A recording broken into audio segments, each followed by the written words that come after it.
Romans 2 is written to the Jewish thinker.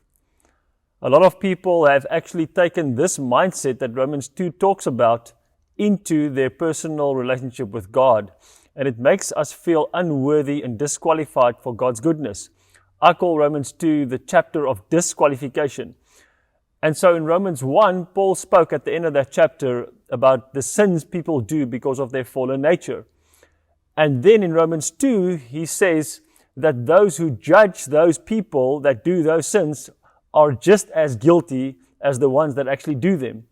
And so Romans 2 is written with the mindset of disqualifying the lawkeeper, the one who's trying to do it in his own strength and trying to please God by his outward goodness. And we are not like that. We are those that have been justified by faith and don't have to impress God with our law keeping or our right living. Now, Romans 2 have got a lot of Christians stuck because we read things there about a revelation of the righteous judgment of God and how people will now be judged according to their deeds. But the fact is, we don't want a revelation of the righteous judgment of God like Romans 2 verse 5 speaks about. We want a revelation of God's grace. And those who are going to be under that revelation of the righteous judgment of God, they are going to be dealt with according to their deeds. And they will either receive goodness from God in terms of their good doing, or they will receive judgment in terms of what they've done wrong. And so that revelation is not the revelation that the gospel is trying to give us. The revelation of the gospel is us being made right by Jesus' life in us.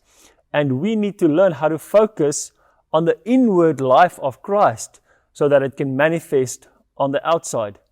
Look at what Paul concludes Romans 2 as here in Romans 2 verse 28 to 29. He says, "For he is not a Jew, or he is not a lawkeeper, one that is born of God, that is one outwardly, nor is circumcision that which is outward in the flesh, but he is a Jew who is one inwardly. And circumcision is that of the heart in the spirit, not in the letter, whose praise is not from men, but from God."